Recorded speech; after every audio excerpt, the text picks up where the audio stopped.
ask you a question as we get started today.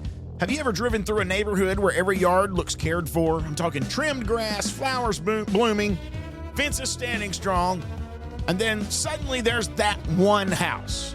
Grass is waist high, the fence is leaning, weeds are climbing where flowers used to grow, and you don't need a sign to tell you what happened. It wasn't a storm that did it, no vandal did this. This didn't happen because of what was done. It happened because of what wasn't done. Neglect doesn't make noise. It doesn't announce itself. But give enough time, and it will destroy anything left unattended.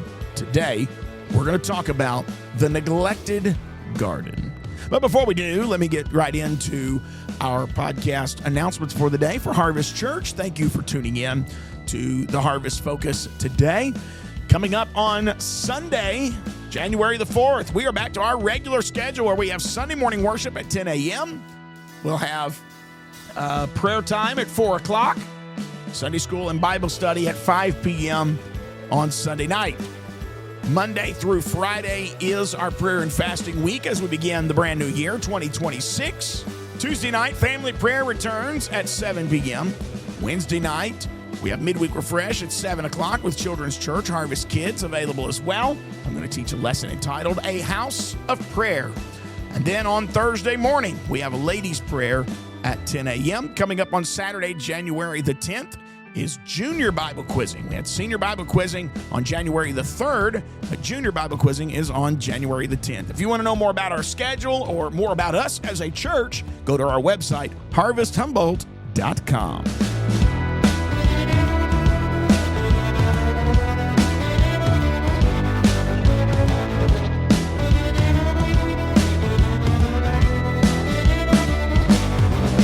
Proverbs gives us a striking image.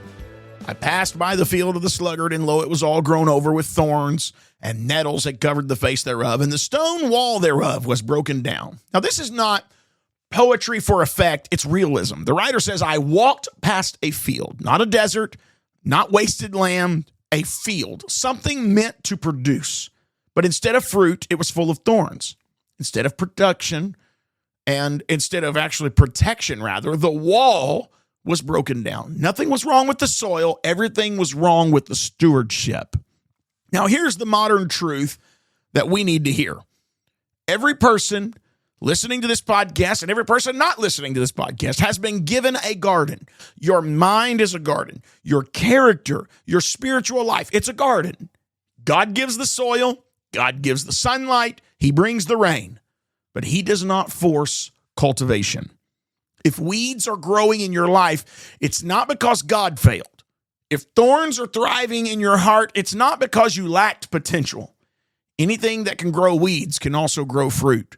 So the man in the story of Proverbs didn't fail because he lacked opportunity or ability, or he lacked protection.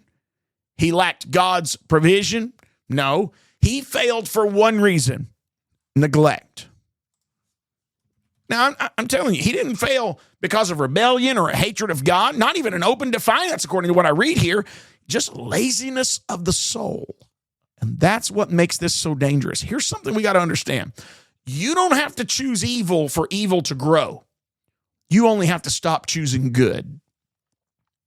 You know what I have found in my own home, and I'm talking about the property that I have. I love living on the 2 acres that I have on Highway 187 in Humboldt, or just outside of Humboldt, between Humboldt and Milan. And I found that I don't have to plant weeds.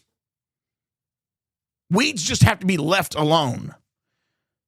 You say, well, why do you say that today? Because in the outset of this year in 2026, this is what I felt to say on this podcast today. If prayer is neglected, something else will fill the space. If scripture is neglected, another voice will disciple you. If discipline is neglected, desire will take control. There is no such thing as spiritual neutrality. Jesus said it plainly. He that is not with me is against me. If the garden is not being cultivated, it's already being claimed.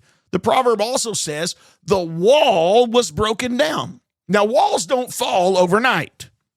They crumble slowly, one stone at a time. Convictions neglected. Boundaries relaxed. standards explained away, and eventually everything has access. You don't lose protection because the enemy is strong. You lose it because somewhere maintenance stopped in your heart. God will knock at the gate, but I'm going to tell you, friend, he won't climb the wall. Here's why working at this thing really matters. Work is not punishment, it's purpose. It develops the soul. Work reveals character. Work produces fruit. This applies spiritually just as much as it does naturally. That's why Scripture says we are to work out our salvation. Not earn it, but engage it. Christianity is not automatic. It has to be intentional. A neglected faith will become a weak faith. A working faith becomes a fruitful faith. One of the most dangerous lies is this: I'm not doing anything wrong. But the question isn't, what aren't you doing? It's what aren't you cultivating? If you're not planting righteousness, something else is taking root.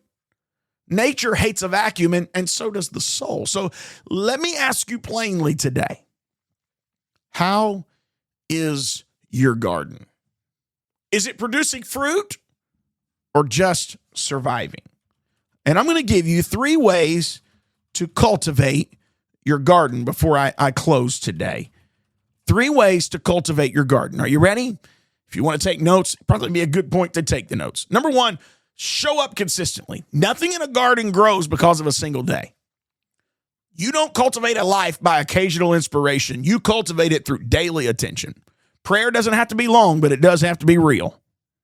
Scripture doesn't have to be complicated, but it does need to be a regular thing in our life. Consistency beats intensity every time. Weeds grow daily, and so must devotion. If you only work your garden when you feel like it, you're always going to show yourself lacking.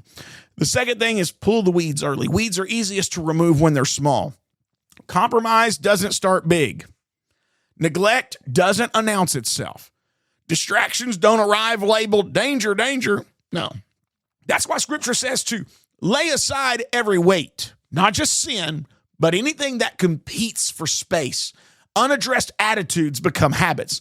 Unchecked habits become character. And the longer you wait, the deeper the roots grow. So 1, show up consistently. 2, pull weeds early. 3, here it is, protect the boundaries. A healthy garden needs fences. And I'm going to say something today. Boundaries are not legalism. Boundaries are preservation. So I'm encouraging you, guard what enters your mind.